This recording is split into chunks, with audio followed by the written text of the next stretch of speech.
India versus south Africa का तीसरा T20 खत्म हो चुका है और बड़ा ज़बरदस्त मैच हुआ है। दोनों साइडों ने पूरी कोशिश की। साउथ अफ्रीका की तरफ से मुझे मुझे ना अब बड़ा अजीब सा लगता है। ये तब से सेटल हो ही नहीं सके जब AB डिविलियर, हाशिम आमला वगैरह, फैफ डुप्लेसी ये सब गए थे। डेल स्टेन हो गए बॉलिंग में। इवन रबाडा इनके पास थे, जो कि उस वक्त बेहतरीन बॉलर थे। बॉलिंग इनकी अभी भी डिसेंट है, लेकिन आई थिंक मुझे कोई प्लानिंग, कोई विजन नज़र नहीं आता अब साउथ अफ्रीका में। पिछले कुछ मैच देखे तो इंडिया ने 2 मैच जो जीते हैं वो बिल्कुल वन साइडेड कह सकते हैं ऑलमोस्ट। इस मैच की भी अगर बात करें तो ये अगर स्कोर कार्ड आप देखते हो तो लगता है कि साउथ अफ्रीका ने बहुत कोशिश की होगी, लेकिन ये जिस वक्त वो एक इनिंग एंड से मार्को जेनसन ने खेली, वो उस वक्त मैच खत्म हो चुका था। मतलब 20-25 बॉलों पे आपको अभी 90 चाहिए था, 85-90 स्कोर चाहिए था। वहाँ से वो जिस तरह की वो शॉट्स लग भी रही थी, सो वो ऐसा नहीं था कि वो मैच जीतने की तरफ जा रहे थे। वो सिर्फ अपना, अब उनको पता था कि बस अब सिर्फ जो कर सकते हैं अब करें। सो खैर वहाँ से मैच खत्म हो चुका हुआ था, तो वो एकदम 80-90 रन जो थे वो आखिरी 20-25 बॉलों पे हुए और 11 स्कोर से इंडिया ये मैच जीता। और स्कोर कार्ड में मैंने आपको बताता हूँ, संजू सैमसन फिर दोबारा 0 पे आउट हो गए। पिछले मैच में भी वो 0 पे आउट हुए थे। उससे पहले उन्होंने 100 किया था। उससे पहले जो बांग्लादेश के खिलाफ मैच था उसमें भी उन्होंने 100 किया था। 2 100 इकट्ठे किए, फिर 2 0 इकट्ठे किए। तो मुझे ना ये चीज़ थोड़ी सी समझ नहीं आती। आज भी जिस तरह से वो आउट हुए ना, मुझे ऐसा लगता है कि वो ना जोन आउट हुए होते हैं कई इनिंग्स में। मुझे नहीं समझ आती कि ये क्या वजह है। वो बिल्कुल ही ऐसा लगता है कि जिस तरह बिल्कुल ही जोन आउट है। अब इस वक्त भी इंडिया की अगर पूरी लाइनअप देखें तो उसमें से पिछले जो 2 मैचेस जीते हैं उसमें 1-2 बैट्समैन ऐसे हैं कि जिन्होंने वन साइडेड बिल्कुल स्कोर किया बैटिंग लाइनअप पे। अब यहाँ पे आप देखें तो संजू 0 पे आउट हुए। अभिषेक ने अच्छी इनिंग खेली, उसने 50 किया 25 बॉलों पे। और नीचे से फिर तिलक आज ऊपर आया था, सो उसने 107 किया, नट आउट था वो। अब तिलक की इनिंग, तिलक के बारे में मैं पहले भी कह चुका हूँ कि मुझे ऐसा प्लेयर लगता है कि जो तीनों फॉर्मेट खेल सकता है। सो वो उसकी झलक उसने आज इंटरनेशनल लेवल पे दिखाई है। और 107 रन उसने किए हैं 56 बॉलों में। 8 चौके 7 छक्के उसने मारे हैं और बड़ी डिसेंट शॉट्स मारी हैं उसने। बड़ा मजा आया देखने का उसको। और उसके बाद फिर सूर्य कुमार यादव आए थे, वो भी जल्दी आउट हो गए थे, उन्होंने 1 स्कोर किया। हार्दिक पांड्या आए 16 बॉलों पे 18। उसके बाद रिंकू सिंह आए, वो भी 8। और रमनदीप सिंह वो रन आउट हुए थे एंड पे। सो उन्होंने 15 किया था 6 बॉलों पे। उनका आई थिंक आज डेब्यू था शायद। और उसके बाद अक्षर। सो ये एक लाइनअप थी। अब यहाँ पे आप देखते हैं तो बिल्कुल तिलक वर्मा ने स्कोर किया। और पिछले कुछ मैचेस में देखेंगे, एक मैच जो जीते थे वो संजू सैमसन ने बिल्कुल वन साइडेड किया था। और दूसरा मैच आप देखेंगे तो अभिषेक और तिलक वर्मा की इनिंग है। 150 तो इनका बिल्कुल साइड पे कर लेते हैं, 160। और बाकी टीम ने ये किया। मुझे और ये मैचेस साउथ अफ्रीका में हो रहे हैं और इंडिया यहाँ पे अभी लीड लेके बैठा हुआ है 2-1 की। और अब एक मैच पड़ा हुआ है। अब यहाँ से इंडिया हार तो नहीं सकता। अगर वो इंडिया जीतता तो सीरीज जीत जाएगा, नहीं तो ये सीरीज बराबर हो जाएगी 2-2 से। साउथ अफ्रीका की मैं उसी तरह से बात करूँ अगर, तो फिर मुझे उनकी इनिंग्स में अगर मैं देखूँ, बैटिंग में देखें उनको, बॉलिंग में देखें, बॉलिंग में फिर भी आई थिंक मैं कहूँगा कि थोड़ा सा कुछ नजर आता है, क्योंकि उनके बॉलर्स हमेशा अच्छे निकल आते हैं। स्पेशली अगर फास्ट बॉलर्स की बात की जाए तो उसके बाद जो इंडियन साउथ अफ्रीका की जो बॉलिंग है वहाँ पे साइम लेन ने 2 आउट किए और केशव महाराज ने 2 आउट किए और 1 आउट किया मार्को जेनसन ने। सो यहाँ पे भी अगर देखें तो कोई इतनी इंप्रेसिव कुछ है नहीं इतना ज़्यादा। लेकिन मुझे लगता है कि अगर ये इनिंग मैं उनकी देखता हूँ ना इंडिया की, सो वहाँ पे ऐसा लगता है कि कोई इतनी ज़्यादा इंप्रेसिव बॉलिंग हो नहीं रही थी साउथ अफ्रीका की तरफ से, जो कि आई थिंक होनी चाहिए। उन्होंने बैटिंग भी अच्छी की है बिल्कुल, अभिषेक ने और तिलक वर्मा ने। लेकिन आई थिंक साउथ अफ्रीका की बॉलिंग भी कोई इतनी खास लग नहीं रही थी आज, जो कि अच्छी की जा सकती थी। उसके बाद जब साउथ अफ्रीका बैटिंग करने आया, सो कोई उसमें हाईलाइट इतनी ज़्यादा नहीं है। उनके जो ओपनर थे रीजा हेंड्रिक्स थे और रिकल्टन थे। रिकल्टन ने 20 किया, हेंड्रिक्स ने 21 किया 13 बॉलों पे। और उसके बाद फिर एडन मार्करम आए, उन्होंने 29 किया। सो इनकी जब मैं पूरी इनिंग देखता हूँ ना, अब एडन मार्करम ने पहले मारा और उस वक्त वो खड़े हुए थे स्टब्स के साथ। सो अब वहाँ पे पता नहीं था कि मार्करम ने मारना है कि स्टब्स ने मारना है। सो मतलब वो एंकर वाला कॉन्सेप्ट यहाँ पे अभी नज़र आता नहीं है। हैंड्रिक्स का वैसे अगर उनकी गेम को देखते तो वो उनका काम होना चाहिए, जो कि अभी नज़र नहीं आ रहा। यहाँ पे अगर एडम मार्गन को देखें तो स्टब्स उनके साथ खड़े थे, तो उनका काम था कि वो एंकर करते इनिंग को और अपनी टीम को लेके जाते, और वो कैप्टन भी हैं। उसके बाद क्लासन है। अब क्लासन की भी समझ आती नहीं है। क्लासन भी बीच में आके उनको अगर पहले भी देखा तो उन्होंने फाइनल में भी इस तरह से किया था कि वो एक झलक नजर आ सकती है, लेकिन वो फिनिश नहीं अच्छा करते फिर, कि जहाँ पे वो विनिंग साइड पे लेके जा सके अपनी टीम को। खैर वहाँ पे तो मैच खत्म हो चुका हुआ था जब क्लासन एंड तक खड़े हुए थे। अब मिलर की इनिंग अगर देखें तो 18 बॉलों पे 18 है। सो उस वक्त मिलर का कैच बड़ा अच्छा पकड़ा था अक्षर ने, और उसके बाद मार्को जेंसन आए। अब उनकी भी आप अगर शॉट्स देखेंगे तो ये इनिंग तो उनकी बड़ी ज़बरदस्त लग रही है। 54 17 बॉलों पे 5 छक्के और 4 चौके उन्होंने लगाए। लेकिन अगर यहाँ पे आप उनकी शॉट्स देखेंगे सो वो ऐसी थी कि जहाँ पे उनको कोई होप नहीं थी कि हम यहाँ से मैच जीत सकते हैं। वो सिर्फ ये था कि मैच खत्म हो गया हुआ था, तो वो अपनी वो प्रॉपर बस इनिंग खेल रहे थे, और वो कुछ शॉट्स वहाँ पे लग रही थी। ग्राउंड में कोई इतना मुझे बड़ा लग नहीं रहा था। बैटिंग प्रॉपर बैटिंग को सपोर्ट कर रही थी विकेट। सो वहाँ पे उन्होंने वो किया, लेकिन ऊपर से अगर कोई एंकर इस चीज़ को करता तो ये शुरू से बड़ा आगे मैच खेल सकते थे। मतलब ये जहाँ पे मतलब शुरू में इन्होंने बहुत ही बुरा खेला है साउथ अफ्रीका ने, कि अगर आप ये देखें कि उसने 17 बॉलों पे 54 की है तो फिर भी 219 हुआ नहीं है। सो आई थिंक ये तकरीबन 317 का स्ट्राइक रेट है उसका। सो आई थिंक वो ऊपर से बहुत ही बुरा खेल है। ऊपर से कोई ऐसी उम्मीद नजर नहीं आई थी कि जिस तरह मार्करम को, आई थिंक मार्करम की तरफ से भी कोई इंप्रेसिव ऐसी कोई इनिंग नजर आती नहीं है रिसेंट टाइम्स में कि हम बात करेंगे वो अपनी टीम को उस तरफ लेके जा रहे हैं। सो आई थिंक मज़ा तो आया मैच का, लेकिन आई थिंक मुझे लगता है कि साउथ अफ्रीका को बेहतर करना चाहिए। वो अपने घर में खेल रहे हैं। सो ये जो घर वाली बात आजकल हो रही है ना, तो घर पे आजकल कोई भी अच्छा नहीं खेल रहा। पाकिस्तान की रिसेंट टाइम्स में बात करें तो पाकिस्तान अभी इंग्लैंड से जीता था, उससे पहले 3 साल से हार रहा था। अभी इंडिया 3-0 से न्यूजीलैंड से हारा है अपने घर में। उसके बाद अब ऑस्ट्रेलिया 2-1 से हारा है पाकिस्तान से। अब ये लीड यहाँ पे भी इंडिया ले रहा है, तकरीबन 2-1 की लीड, तकरीबन नहीं 2-1 की लीड चल रही है। तीसरा मैच भी इंडिया की पूरी कोशिश होगी कि जीत के सीरीज जीती जाए। सो ये वो जो कॉन्सेप्ट था ना कि जी अपने घर में अच्छा खेलना एक एडवांटेज होता है, सो वो एडवांटेज आई थिंक कोई उठा नहीं पा रहा पिछले इस साल में स्पेशली।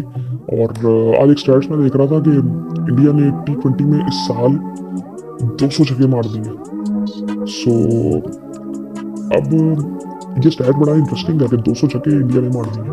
सो इंडिया की टीम भी कुछ ऐसी है।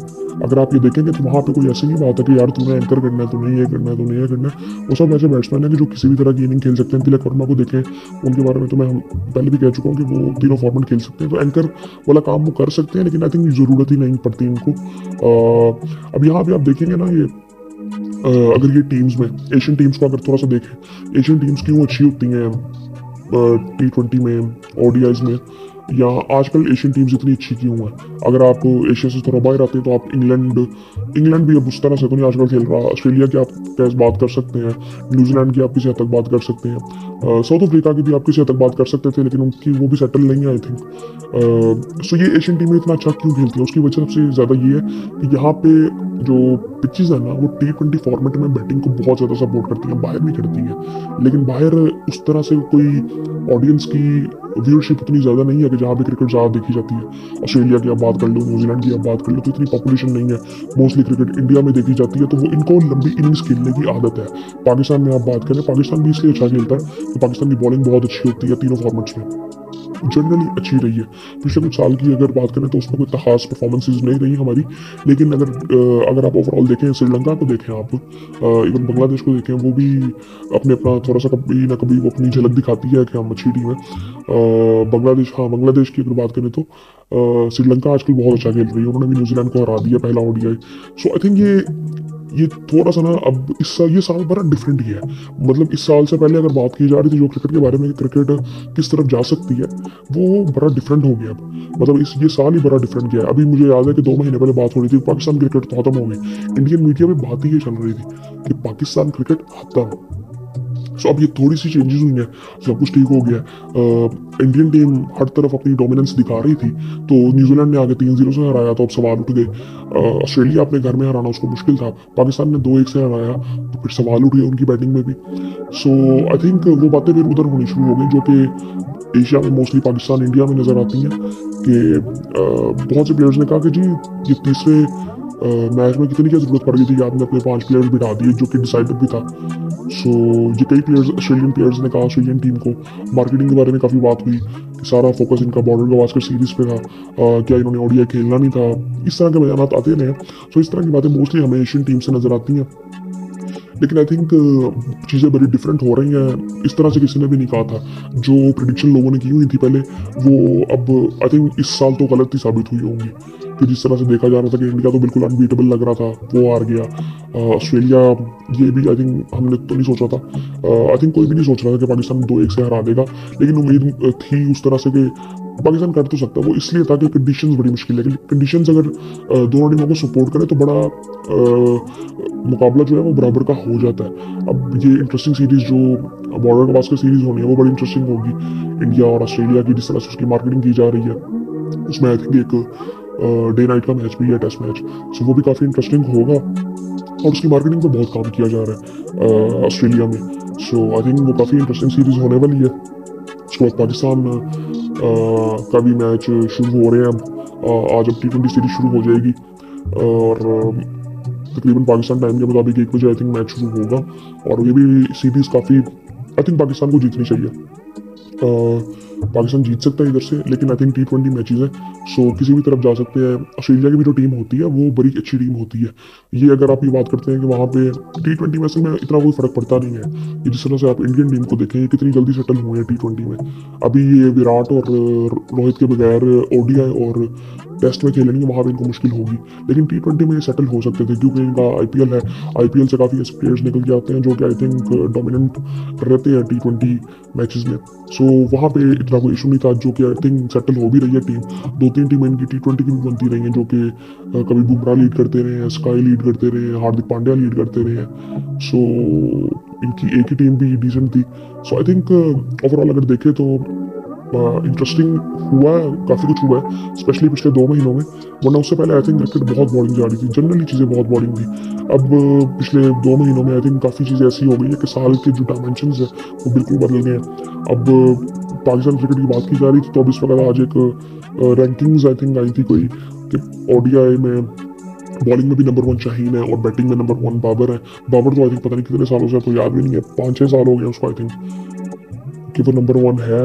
5 साल तो हो गए, आई थिंक 4-5 साल तो हो गए होंगे। सो आई थिंक ये चीज़ें जिस तरह से बदलती हैं सो पता नहीं चलता, लेकिन आई थिंक आजकल जो हॉट टॉपिक चल रहा है वो चैंपियंस ट्रॉफी वाली बात चल रही है, लेकिन मुझे लगता है कि यार ये भी हल हो जाएगा। ये पॉलिटिक्स वाली बात है, ये बातें चलती रहती हैं, एंड में सारा कुछ हो जाना है। ये भी नहीं होगा कि चैंपियंस ट्रॉफी नहीं होगी, ये भी नहीं होगा मुझे लगता है कि इंडिया ना आए, आना चाहिए इंडिया को। आई थिंक ये चीज़ें थोड़ी साइड पर करनी चाहिए और मुझे लगता है सारा कुछ ये सेटल हो जाएगा, जो कि होगा भी। ये पॉसिबल ही नहीं है, ये इसमें सबका नुकसान है। 80% रेवेन्यू पाकिस्तान इंडिया के मैच का, और पाकिस्तान भी यहाँ पे इस वक्त अगर डट गया तो आई थिंक ये चीज़ें यहाँ पे सेटल होनी चाहिए लॉन्ग टर्म के लिए भी, कि आगे इंडिया का स्टांस आगे अब क्या है, आने वाले टाइम में क्या रहेगा। तो पाकिस्तान को भी अपना स्टांस एक रखना चाहिए। पाकिस्तान में तो अब पॉलिसीज बनाने की बात हो रही है इंडिया के खिलाफ कि क्या सेटल करना है, कि इंडिया जिस तरह से हमें डील करेगा हम भी उस तरह से इंडिया को डील करेंगे, जो कि आई थिंक इसी तरह से होना चाहिए। बहुत आई थिंक पाकिस्तान के अच्छे जेस्चर्स थे शुरू में, और अच्छे नहीं मैं कहूँगा कि बहुत एक्स्ट्रा अच्छे थे, जितनी ज़रूरत भी नहीं थी। आपको बराबरी पे आई थिंक टेबल पे रहना चाहिए। और ICC आई थिंक वो तो मुझे कुछ लगता ही नहीं है कि ICC कोई इतना स्ट्रॉन्ग इदारा है। मैं उसके बारे में कई दफ़ा बात कर चुका हूँ कि ICC कोई इतना स्ट्रॉन्ग इदारा नहीं है। और अगर ICC ये बात करता है ना कि जहाँ से पैसे आएंगे वहाँ पे वो, तो फिर ICC की क्रेडिबिलिटी क्या है? इनकी अपनी तो कोई वैल्यू नहीं है फिर। सो आई थिंक ये बाकी बोर्ड्स को भी देखना चाहिए कि आज अगर इंडिया यहाँ पे तंग कर रहा है, सो इंडिया यहाँ पे आप बाकी जो कंट्रीज की बात अगर करते हैं, ये टीमें आपको इतनी स्ट्रॉन्ग अब क्यों नजर नहीं आ रही? उसकी वजह ये है कि जो T20 लीग्स है, मोस्टली IPL की अगर बात करें, इनके फोकसेस ही उधर है। ये क्लासन वगैरह आपको कहाँ से नजर आए हैं? ये T20 में आपको नजर आने शुरू हुए हैं। IPL से इसको इतनी हाइप मिली है। क्लासन की आप बात करें, 1-2 इनके और प्लेयर्स हैं। सो ये सारे प्लेयर्स ऐसे ही हैं, इनके फोकसेस ही उसमें है कि इतने साल इंटरनेशनल क्रिकेट खेलो, उसके बाद IPL के कुछ मैचेस खेलो, उसमें 2-3 साल अच्छा कॉन्ट्रैक्ट लग गया तो जिंदगी गुजर जाती है। सो उससे क्रिकेट जो कंट्री क्रिकेट है वो खराब हो जाती है, दिमाग खराब हो जाते हैं आपको कुछ पैसे देख के कि 2-3 साल अच्छी कमाई कर रहे हो, बाद में वेले बैठ के खाएंगे पूरी जिंदगी। सो आई थिंक ये जो कंसेप्ट है ये मैं काफ़ी देर से बनाना चाह रहा हूँ, टाइम ही नहीं मिल रहा यार। मैंने पहले भी बात की थी कि वो एक जो आई थिंक फैक्ट बन चुका हुआ है कि इंडिया की वजह से क्रिकेट को फायदा भी बहुत ज़्यादा हुआ और नुकसान भी बहुत ज़्यादा हुआ है। उस पर आई थिंक मुझे डिटेल में बात करनी है। सो आई थिंक मैं देखूंगा कि जब टाइम थोड़ा सा मिलता है, थोड़ा सा ब्रेक आता है, तो फिर उसमें बनाऊंगा डिटेल में। लेकिन आई थिंक ओवरऑल अगर देखें तो मैचेस जनरली क्रिकेट बहुत अच्छी हो रही है। ये मैच बड़ा अच्छा हुआ कल से पाकिस्तान की, कल से नहीं आज से ही, अब सुबह बस 1 बजे मैच शुरू हो जाएगा। और ये T20 सीरीज भी बड़ी इंटरेस्टिंग है, पाकिस्तान के लिए बड़ी इंपॉर्टेंट है। और टीम क्या पाकिस्तान की प्लेइंग 11 क्या होती है, रिजवान की प्रेस कॉन्फ्रेंस भी हुई, उसमें भी उन्होंने 2-3 चीज़ों के जवाब दिए। और कोई ऐसी बात नहीं हुई। KL राहुल वगैरह के बारे में उनसे पूछा गया कि उनका कोई, आई थिंक उनसे किसी ने, पाकिस्तानी बंदे ने कोई पूछ कहा होगा कि पाकिस्तान आप आएंगे या क्यों नहीं आ रहे। तो इस तरह से उन पर रिस्पॉन्स मांगा गया सहाफ़ी की तरफ से। सो उन्होंने कहा कि यार उनको आना चाहिए, और बाकी ये PCB वगैरह ये सारे मैनेज करेंगे जिस तरह उनको करना चाहिए, और उनको आना चाहिए, हम उनको वेलकम करेंगे। सो आई थिंक ओवरऑल अगर देखें तो एक आई थिंक मुझे लगता है कि एक ठहराव नज़र आना शुरू हो रहा है पाकिस्तान क्रिकेट में, जो कि अच्छी बात है। आई थिंक मैं अगर सारी चीज़ें अगर हम साइड पे करें पॉलिटिक्स को, सो वो एक स्टेबिलिटी थोड़ी सी नज़र आनी शुरू हो रही है। लेकिन ये तो मसला पाकिस्तान का कि आपको कई चीज़ों की वजह पता ही नहीं चलती कि ये क्यों किया गया। अभी काफ़ी चीज़ें वो CEO PCB के चेंज हुए हैं, कोई ब्यूरोक्रेट आए हैं आई थिंक। अब उनकी लोग बात करते हैं कि उनको कुछ पता ही नहीं है, तो वो कैसे डील करेंगी इंडिया को, उनके बारे में ये बातें शुरू हो गई है। तो ऐसी सारी चीज़ें चलती रहती है कि जिनकी कोई वजह नहीं होती, और कई दफ़ा हम अफोर्ड कर भी नहीं सकते थे, जो कि आई थिंक हमने वो खामियाजा भुगता है वर्ल्ड कप में, T20 वर्ल्ड कप में, उससे पहले भी। और एशिया कप में जो हमने हाइब्रिड मॉडल को एक्सेप्ट किया था, वो सबसे फजूल फैसला था, और वो उसने हमें बहुत ज़्यादा आई थिंक कॉस्ट की है। उससे हमें नुकसान हमारी क्रिकेट को जनरली बहुत ज़्यादा हुआ है। और अब उसमें भी जो हाथ किसका था, इंडिया का था। इंडिया के फजूल मसले मसाइल हैं, और ये इसी तरह से इंडिया तो हमारे साथ कर रहा है ना। और ये सिक्योरिटी का मसला मसाइल ये वन साइडेड है, इसको कोई ऐसा मसला नहीं है। इंडिया की MMA की टीम इस वक्त यहाँ पे थी, MMA के सारे प्लेयर्स वो कराची भी गए थे, वो लाहौर भी गए हैं। सो कोई ऐसा मसला नहीं था उनका। अब वो पूछ के नहीं आए क्या? सो ये सारी चीज़ें थी, इनकी कबड्डी की टीमें आती जाती रही हैं। सो सारा कुछ आता रहता है, सारा कुछ होता रहा है। ये सिर्फ बात यह है कि यहाँ से क्रिकेट में इंडिया बेहतर परफॉर्म करता है, पैसा उनके पास है। सो वो कहता है कि पाकिस्तान को किसी तरह से कोई फायदा ना हो। सिक्योरिटी का सिर्फ एक्सक्यूज़ है, और सिक्योरिटी का तो मसला है ही नहीं बिल्कुल। अगर ये कहते हैं ICC को, ICC अपनी जो उनकी सिक्योरिटी की टीम है वो कई दफ़ा बेच चुका पाकिस्तान में, और सब कुछ ठीक है। अभी इंग्लैंड पिछले 3 सालों में 2 दफ़ा होकर चला गया, Australia, New Zealand, West Indies, south Africa, world 11 आ चुकी है, सब कुछ हो चुका हुआ है। ये सब बातें फजूल है। ये सिर्फ एक, और ये इंडियन प्लेयर्स को भी पता होगा आई थिंक। बाकी आई थिंक मैच बड़ा ज़बरदस्त हुआ है, और फिर इंशाल्लाह आपसे बात होती है।